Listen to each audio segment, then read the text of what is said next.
बिस्मिल्लाहिर्रहमानिर्रहीम। अस्सलाम वालेकुम नाज़रीन, आप यूट्यूब चैनल देख रहे हैं। मैं इमरान खान हूँ। नाज़रीन, इमरान खान साहब की बहनों ने बहुत सख्त बयानात दिए हैं और देखें ये हालात का तकाजा है जो इमरान खान साहब के साथ किया जा रहा है। अदालतें बिल्कुल इंसाफ नहीं दे रही, अदालतों के दरवाजे खटखटा खटखटा के थक गए हैं। अदालती अहकामात जो है वो कोई अर्दली भी नहीं मानता, अपने जूते की नोक के ऊपर रखते हैं सिपाही अदालत के अहकामात को। तो हालत तो ये है इस वक्त पाकिस्तान में।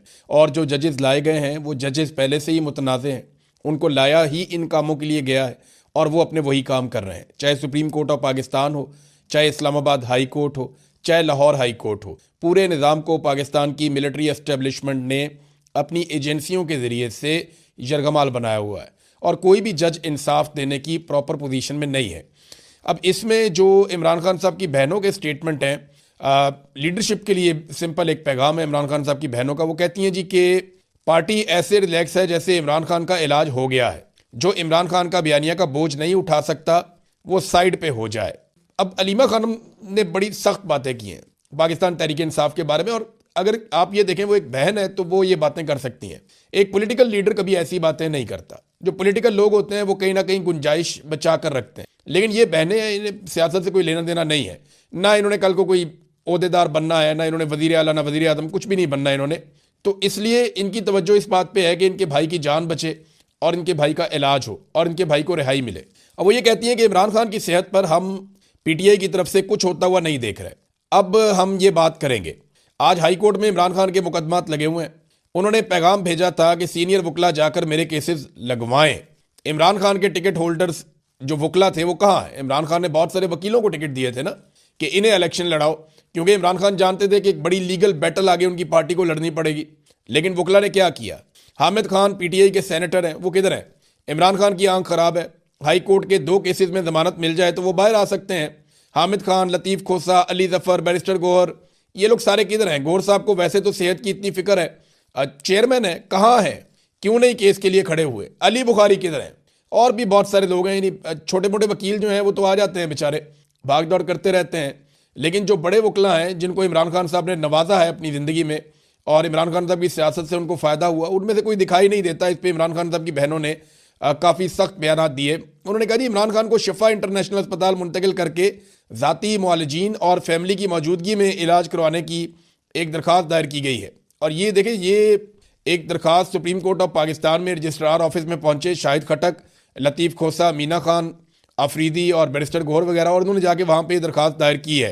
अब कोशिश तो यह है कि इमरान खान साहब को अस्पताल में मुंतकिल किया जाए और उनका इलाज जो है वो प्रॉपर तरीके से किया जाए, या कम से कम फैमिली की मौजूदगी में एक चेकअप तो हो जहाँ पे इमरान खान साहब के ज़ाती मुआलिजीन मौजूद हों और पता चले कि उनकी आंख की हालत है क्या। हमें 2 तरह की खबरें मिलती हैं। एक खबर मिलती है हुकूमती ज़राए से। अब अलशिफा अस्पताल में इसलिए इमरान खान को नहीं लेकर गए, ये इमरान खान साहब के फैमिली ज़राए बता रहे हैं और कुछ सहाफ़ी भी ये बात क्लेम कर रहे हैं। और मेरी अपनी इन्फॉर्मेशन भी ये है कि अलशिफा ने कंट्रोल होने से इनकार कर दिया था। अलशिफा इंटरनेशनल के अंदर उस तरह से पाकिस्तान की इंटेलिजेंस एजेंसियां कंट्रोल नहीं कर सकती जैसा कि वो पिम्स अस्पताल के अंदर कंट्रोल कर रहे हैं। और अलशिफा में आप बाहर से डॉक्टर भी ला के वहाँ पे इलाज नहीं करवा सकते, उनकी अपनी क्रेडिबिलिटी है। वो इलाज मुआवजा खुद करेंगे, वो जाली रिपोर्टें भी नहीं बनाएंगे। तो इस पे पाकिस्तान की इंटेलिजेंस एजेंसियों का कंट्रोल कम हो जाता है। तो वो नहीं चाहते कि इमरान खान साहब के सेहत के मामलात हों, कैद के मामलात हों, दीगर मामलात हों, उनमें एजेंसियों के हाथ से किसी वक्त भी कंट्रोल निकले। तो वो कंट्रोल जो है वो अपने हाथ में रखना चाहते हैं ताकि आसिम मुनीर साहब के जो फैसले हैं उनके मुताबिक मामलात आगे बढ़ाए जा सकें। अब यहाँ पे बैरिस्टर गौहर ने कहा कि गुज़िश्ता साल 17 मरतबा इस्लामाबाद हाई कोर्ट और 14 मरतबा सुप्रीम कोर्ट जा चुके हैं। वैसे ये तो गिन गिन के जाते हैं। यानी मेरे एक दोस्त हैं, सहाफ़ी है, वो मुझे एक दिन कह रहे थे कि ये तो हाजिरी लगवाने आते हैं। तो उनकी बात यहाँ पे दुरुस्त साबित हो गई। बैरिस्टर गौहर साहब कह रहे हैं कि 17 मरतबा मैं गया हूँ हाई कोर्ट और 14 मरतबा हम गए हैं सुप्रीम कोर्ट। तो इसका मतलब है ये तो गिन गिन कर जाते हैं, और गिन गिन कर वही जाता है जो हाजिरी लगाता है कि मेरी हाजिरी पूरी हो गई है। भैया आपको अगर 100 मरतबा या 1000 मरतबा भी जाना पड़े तो आपको जाना पड़ेगा, क्योंकि इमरान खान साहब की ना सिर्फ सेहत का बल्कि उनकी ज़िंदगी का मामला है। और आखिरी मरतबा जब इमरान खान साहब की मुलाकात हुई तो उन्होंने अपनी बहन को कहा था कि ये मुझे कत्ल कर देंगे, ये मुझे मार देंगे। और जो पैगाम उन्होंने भिजवाया वो ये भिजवाया कि मेरे ज़ाती मुआलिजीन से कहो कि वो मेरा इलाज करें और इसके लिए मेरी बहनों को कहो आवाज़ उठाएं, जोर लगाएं। तो जो इमरान खान के बयानिए का बोझ नहीं उठा सकता वो साइड पे हो जाए, ये इमरान खान साहब की बहनों ने कहा। फिर इमरान खान की सेहत के ऊपर हम पीटीआई की तरफ से कुछ भी होता हुआ नहीं देख रहे। और ये बात ठीक है कि पाकिस्तान तहरीक इंसाफ कुछ भी नहीं कर सकी। लीडरशिप देख रही थी अवाम की तरफ कि अवाम खुद ही निकल के इनकलाब ले आएगी। और आवाम देख रही थी लीडरशिप की तरफ कि ये लीड करेंगे और बताएंगे क्या करना है, और फिर दोनों ही कुछ नहीं कर सके। आवाम निकली नहीं और लीडरशिप जो है उन्होंने अपने आप को 3 बिल्डिंगों के अंदर इस्लामाबाद में इंडोर धरने में मैसूर कर दिया कि हम यहीं पे बस वहीं महदूद हो गए वो। और एक और बात उन्होंने की फैमिली ने, और ये लॉजिकल भी है, कि इमरान खान की सेहत के फैसले करने का मैंडेट पार्टी के पास नहीं है, ये फैमिली और डॉक्टर्स का मैंडेट है। सेहत के मामलात के ऊपर पार्टी फैसले ना करे। हम शिफा इंटरनेशनल इसलिए कह रहे हैं क्योंकि हमें पता चल गया था कि एजेंसी के बंदे डॉक्टर्स के पास पहुंच गए हैं और उन पर दबाव डाल रहे हैं। देखिए वही बात है जो अलीमा खानम ने कही, जो थोड़ी देर पहले मैंने आपको बताई, कि वो बाकायदा एजेंसियां अपने कंट्रोल में चाहती हैं हर चीज़ को। डॉक्टर उज़मा जो है इमरान खान साहब की दूसरी बहन, उन्होंने कहा ये एक आंख का मसला नहीं है इमरान खान का, क्योंकि हमें इसकी वजूहात अभी तक पता नहीं चली, तो दूसरी आंख भी मुतासर हो सकती है। और देखें, मैं पहले आपको ये बात कह चुका हूँ, मेरी यहाँ पे बरतानिया में सीनियर डॉक्टर से बात हुई, उन्होंने बताया कि ये ब्लड की बीमारी है, ये ज़रूरी नहीं है कि एक आंख में रुके, ये दूसरी आंख के अंदर जाकर वहां पे भी बीमारी पैदा कर सकती है और दोनों आंखों की बीनाई मुतासर हो सकती है इमरान खान साहब की। तो उन्होंने कहा दूसरी आंख भी मुतासर हो सकती है, हो सकता है वो शुरू भी हो चुकी हो मुतासर होना। हम तक कोई चीज़ नहीं आई, सिर्फ टीवी से 2-4 बातें हमारे तक आती हैं, उसके अलावा हमें कोई चीज़ मालूम नहीं है। आखिरी मुलाकात में इमरान खान ने कहा था कि मैं इतनी मुश्किल जेल काट रहा हूं, लेकिन मेरी पार्टी के सीनियर वकला मेरे केसेस नहीं लगवा रहे। ये वकील जाके बैठ जाए ना हाई कोर्ट में और सुप्रीम कोर्ट में और ये कहें जनाब लगाएं केसेस, रोजाना चीफ जस्टिस की अदालत में जाकर बैठ जाएं और जाकर वहां बोलें। क्या करेगा चीफ जस्टिस? उठा के जेल में डाल देगा। तो क्या फर्क पड़ता है, इतनी दुनिया जेल में, आप भी चले जाए। और जब वकीलों को जेलों में डाला जाता है तो दूसरे वकील रिएक्शन देते हैं, अपने आप को इतना हल्का ना समझें। वकला ने बाकायदा कभी इस मामले को उस तरह से लड़ाई नहीं। अच्छा, सुहेल अफरीदी साहब जो हैं वो गए, इन्होंने कोशिश की इस्लामाबाद हाई कोर्ट में चीफ जस्टिस से बात करने की। सेक्रेटरी से उन्होंने कहा नहीं, मैं चीफ जस्टिस से बात करूंगा कोर्ट में। तो ये जनाब कोर्ट के अंदर बैठ गए और जब ये रुस्तम पे गए और उन्होंने चीफ जस्टिस से बात करने की कोशिश की, अस्सलामु अलैकुम कहा, तो रोजे की हालत में थे। उन्होंने कहा जी मैं रोजे की हालत में था, मैंने अस्सलामु अलैकुम कहा चीफ जस्टिस को, तो चले वो मेरी बात ना सुनते, मुझे इंसाफ ना देते, लेकिन मेरे सलाम का जवाब तो देते। उन्होंने मेरा सलाम का जवाब भी नहीं दिया और उठकर चले गए। ये तो एक रवैया है इस वक्त जुडिशरी का, जो बड़ा अफसोसनाक रवैया है, और ये हम अब से नहीं काफ़ी अरसे से देख रहे हैं।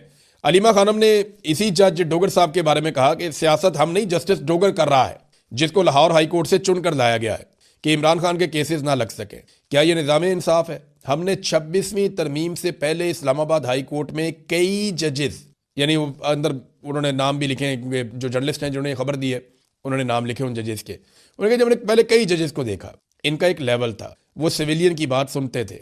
अब देखें कि मेयार कितना गिर गया है। जस्टिस डोगर की अदालत में जाओ तो उठकर भाग जाता है, अदालत को पिंजरे में तब्दील कर दिया गया है। ये पाकिस्तान में क्या हो रहा है? ये अलीमा खानम ने सवाल उठाया। बात उनकी ठीक है, पाकिस्तान में जो हो रहा है वो हम सबको दिखाई भी दे रहा है। सुहेल अफरीदी ने एक पैगाम दिया chief justice of Pakistan justice Yahya Afridi को, और ये उन्होंने पश्तो में पैगाम दिया। अब इसका तर्जुमा मैं आपको पढ़ के सुना देता हूं कि उन्होंने क्या कहा पश्तो में याया अफरीदी को। उन्होंने कहा आप भी अफरीदी हैं और मैं भी। मैं अपनी ज़ात के लिए नहीं, 4 करोड़ 50 लाख लोगों के लिए नहीं, बल्कि पूरे 25 करोड़ अवाम के लिए आया हूं, जो देख रहे हैं कि मुल्क में क्या चल रहा है। 90% लोग इमरान खान की सेहत के हवाले से तशवीश और गमो गुस्से का इजहार कर रहे हैं।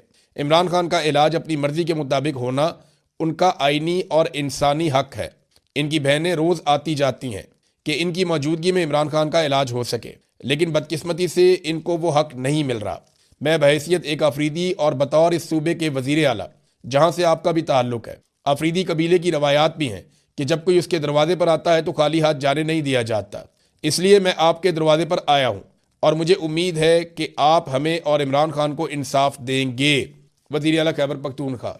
जज्बाती करने की भी कोशिश की कि जनाब आप अफरीदी हैं, चलो पठानों वाली गैरती आप जगा लें, हम आपके दरवाजे पे बार बार इंसाफ के लिए आते हैं, तो आप हमें इंसाफ दें। भाई इंसाफ जो खुद आदमी नाइंसाफ़ी के साथ आया हो, 26वीं आईनी तरमीम के बाद एक जज का हक मार के justice Yahya Afridi chief justice of Pakistan बने, और फिर उनके बनने के बाद उन्होंने एक होम्योपैथिक अदालत में तब्दील कर दिया इस सुप्रीम कोर्ट ऑफ पाकिस्तान को, तो अब वो क्या इंसाफ देंगे? यानी वो खुद कंप्रोमाइज़ होकर आए हुए हैं, ऐसा दिखाई दे रहा है, और एस्टेब्लिशमेंट ही सारी चीज़ों को कंट्रोल कर रही है। बहरहाल सुहेल अफरीदी साहब को अब तो ना सुप्रीम कोर्ट से और ना हाई कोर्ट से इंसाफ मिला है। देखना यह है कि इंसाफ के लिए ये किस नहज तक जाते हैं और कितना जोर लगाते हैं, क्योंकि इंसाफ लेने के लिए वो कह चुके हैं कि घी सीधी उंगली से नहीं निकल रहा, उंगली टेढ़ी करनी पड़ेगी। और साथ में उन्होंने इमरान खान रिहाई अमन फोर्स का ऐलान भी किया था। उसके ऊपर पाकिस्तान तहरीक इंसाफ के अंदर ही बंदे छोड़ दिए गए। तहरीक इंसाफ के अंदर देखें, बहुत सारे लोगों के दिमाग में अब ये सोच पैदा हो चुकी है, जो अली अमीन गंडापुर के दिमाग में सबसे पहले आई थी, कि इमरान खान किसी एहतजाज के नतीजे में नहीं, अवामी दबाव के नतीजे में नहीं, बल्कि किसी डील के नतीजे में बाहर आएगा। ये अली अमीन गंडापुर ने कहा था जून 2024 में। तो इनके दिमाग में तो पहले दिन से था, लेकिन बाकी लोगों को लगता था कि हम एहतजाज करेंगे, जोर लगाएंगे तो इमरान खान साहब के हवाले से दबाव बढ़ेगा, इमरान खान साहब बाहर आ जाएंगे। लेकिन दबाव बढ़ेगा तो उनको छोड़ना पड़ेगा। मैं वजह आपको बताता हूं। मईशत इनसे आज भी कंट्रोल नहीं हो रही, दहशतगर्दी इनसे आज भी कंट्रोल नहीं हो रही, पाकिस्तान लगातार नीचे जा रहा है, सरमायाकारी पाकिस्तान में आ नहीं रही, एक बदएतमादी की फिजा है पाकिस्तान में और इससे मुल्क नहीं चलता होता। ये बदएतमादी इमरान खान साहब को निकालने के बाद शुरू हुई थी और आज के दिन तक जारी है। इसमें इजाफा हो रहा है, कमी नहीं हो रही। हर तरह का जुल्म करके देख लिया, सारे हथकंडे अपना लिए, लेकिन ये पूरा निजाम आसिम मुनीर साहब समेत बंद गली में चला गया है और ये अपने आप को फंसाते चले जा रहे हैं, फंसाते चले जा रहे हैं। इससे निकलने का एक ही रास्ता है कि ये इमरान खान से बात करें और पाकिस्तान में सियासी इस्तेहकाम लेकर आए। उसके लिए पाकिस्तान में एक नया इलेक्शन करवाना पड़ेगा, लेकिन उस तरफ ये जाने के लिए तैयार नहीं है। इन्हें पता है कि जब भी इलेक्शन होगा इमरान खान वापस आ जाएगा। और मिलिट्री एस्टेब्लिशमेंट, ये चंद लोगों की बात कर रहा हूं, उनको खतरा है। इमरान खान ने कोई हर फौजी को सजा थोड़ी दे देनी है। ये तो चंद फौजियों को ऐसा लगता है जिन्होंने इस्तिस्ना लिया हुआ आसिम मुनीर ने या उनके साथ चंद और साथी हैं, उन्हें लगता है कि शायद वो किसी ऐसे नरगे में फंस जाएंगे इमरान खान के आने के बाद जिससे वो नहीं निकल पाएंगे, उन्हें यह लगता है। और इसकी वजह से वो इमरान खान का और इलेक्शन का रास्ता रोकते हैं। तो अब पाकिस्तान तहरीक इंसाफ के अंदर जो है वो एक डिवाइड पैदा हुई है और पूरी कोशिश की जा रही है तहरीक इंसाफ के अंदर से ये आवाज़ उठाने की कि जो इमरान खान की रिहाई के लिए सुहेल अफरीदी ने को फोर्स बनाने की बात की है वो ना बने, किसी भी नाम से ना बने। और अगर वो बन गई और नौजवान इकट्ठे हो गए तो एस्टेब्लिशमेंट के ऊपर फिर एक दबाव आ जाएगा और फिर अगला एक साल भी इसी तरह शदीद तरीन दबाव में गुजरेगा और वो दबाव से निकलते हैं, दोबारा से दबाव आ जाता है। तो इमरान खान को इररेलेवेंट करने में ये मुकम्मल तौर पे नाकाम रहे। अब जनाब दो तरह की खबरें हमारे पास। एक हुकूमत कहती है जी इमरान खान साहब की आंख ठीक हो रही है, जो खबर आती है इमरान खान साहब के जराए से वो ये कहती है कि आंख ठीक नहीं हो रही। इमरान खान साहब की फैमिली कहती है वो बिल्कुल मुतमईन नहीं है। हुकूमत कहती है जी आप इत्मीनान रखें, सब ठीक हो जाएगा। तो इसका पता कैसे चलेगा? ये कंफर्मेशन तो सिर्फ इमरान खान साहब की फैमिली दे सकती है या उनकी पार्टी के लोग अगर इमरान खान साहब को जाकर मिले, वो लोग जिन पे कौम भरोसा भी करती है, तो फिर पता चलेगा ना कि इमरान खान साहब की आंख की हालत है क्या। तो आपको बाहर इंफॉर्मेशन आ जाएगी कि जनाब आंख उनकी ठीक हो रही है या नहीं हो रही, उनकी सेहत के मामला क्या है। तो ये अब छुपाया जा रहा है, मामला सामने नहीं आने दे रहे। शहबाज शरीफ ने नादरीन एक एतराफ़ कर लिया है। शहबाज शरीफ ने कहा कि जून 2023 में पाकिस्तान दिवालिया हो रहा था। देखें, जब हम ये खबरें दे रहे थे ना 2023 में, हम ये बता रहे थे कि पाकिस्तान दिवालिया हो रहा है, तो उस वक्त हमारे ऊपर गद्दारियों के और बगावतों के मुकदमे दर्ज हो रहे थे। हमारे ऊपर लगातार मुकदमे दर्ज करके ये कहा जा रहा था कि ये मुल्क के दुश्मन है और हम ये बता रहे थे कि पाकिस्तान की मौजूदा रजीम ने इतनी तबाही फेरी है कि मुल्क दिवालिया हो रहा है। शहबाज शरीफ आज ये नहीं कह सकते कि इमरान खान के दौरे हुकूमत में पाकिस्तान दिवालिया हो रहा था। इमरान खान साहब की हुकूमत खत्म हुई अप्रैल 2022 में, यानी अप्रैल के दूसरे हफ्ते में 2022 में इमरान खान साहब की हुकूमत खत्म हो चुकी थी और शहबाज शरीफ साहब वजीर आजम पाकिस्तान बन चुके थे। पीडीएम की सरकार लाकर इंस्टॉल की जा चुकी थी इंपोर्टेड हुकूमत। तो वो 2022 में हुकूमत आती है शहबाज शरीफ की। तो शहबाज शरीफ ने यह नहीं कहा कि इमरान खान के दौरे हुकूमत में पाकिस्तान दिवालिया हो रहा था। शहबाज शरीफ ने कहा कि जून 2023 में पाकिस्तान दिवालिया हो रहा है। बिल्कुल दुरुस्त बात की। 1.25 साल इन्होंने मेहनत की और तबाही फेरी इन्होंने पाकिस्तान की मईशत की, उसके बाद पाकिस्तान दिवालिया हो रहा था। और उस वक्त जब हम निशानदेही करते थे हमारे पे मुकदमे होते थे। और मैं आपको यह बता दूं कि आज भी सूरत हाल वही है, सूरत हाल उससे मुख्तलिफ नहीं है। इन्होंने सिर्फ किया यह है कि तमाम बड़े बड़े तरक्याती मनसूबे बंद कर दिए हैं और वो पैसे रोक लिए हैं। अवाम को मिलने वाली जितनी भी सहूलियात थी या सब्सिडीज थी वो सारी ख़त्म कर दी गई हैं। महंगाई और टैक्सेस जो हैं वो बढ़ा दिए गए हैं। आम पाकिस्तान से जो हर तरह का रिलीफ है वो छीन लिया गया है। बिजली और गैस के होशरुबा बिल्स में इजाफा कर दिया गया है और पेट्रोल पर 100 रुपये तक फी लीटर टैक्स लगा दिया है। अब ये सारा कुछ करके ये बमुश्किल दिवालिया से बचे हुए हैं। ये पब्लिक को रिलीफ नहीं दे सकते। जैसे ये तरक्याती मनसूबों की तरफ जाएंगे या पब्लिक को रिलीफ देने की तरफ जाएंगे, वैसे ये दिवालिया कर जाएंगे। तो मामला ये है कि हर चीज को पाकिस्तान में रोक कर अगर आपने पाकिस्तान को दिवालिया से आर्जी तौर पे इस तरह बचाना था तो फिर आपको हुकूमत में क्यों लाया गया? ये तो फैसला अब आसिम मुनीर और जनरल बाजवा से पूछा जाए कि इन्होंने क्यों किया पाकिस्तान के साथ इतना बड़ा जुल्म कि वो मुल्क जो अच्छा खासा चल रहा था उसको ना सिर्फ दिवालिया के दहाने पे ले गए बल्कि अब पूरे मुल्क को रोक कर कहते हैं जी हमने दिवालिया होने से बचा लिया। और हालात इनके ये हैं कि पाकिस्तान में इन्होंने अगर कंट्रोल किया ना किसी चीज को तो सिर्फ नैरेटिव को कंट्रोल किया, यानी मीडिया को कंट्रोल किया, सोशल मीडिया को कंट्रोल करना, मीडिया को कंट्रोल करना, यही इनकी ख्वाहिश। 22 अरब रुपए के इन्होंने जहाज ले लिए, 40 अरब रुपए इन्होंने फायरवॉल में मुबैना तौर पर डबो दिए। इस पे प्रोग्राम्स नहीं हो रहे, इस पे कोई बात नहीं कर रहा। यानी इस पे बात करनी चाहिए ना मीडिया को। 4 अरब रुपया अवाम को दिया था जो जंगज़दा लोग हैं, जो बहुत परेशान हैं। सुहेल अफरीदी ने तो मीडिया ने ज़मीन आसमान के कलाबे मिला दिए थे। यहाँ 22 अरब रुपए के 2 जहाज ले लिए इन्होंने, गल्फ स्ट्रीम के महंगे 3 जहाज हैं, इतने महंगे जहाज इन्होंने ले लिए 2। 40 अरब रुपए की इन्होंने फायरवॉल जो है वो ज़ाया होगी इनकी, अब कहते हैं हम फिर लगाएंगे। और 10 अरब रुपए में इन्होंने PIA बेच दिया 38 जहाज़ों समेत।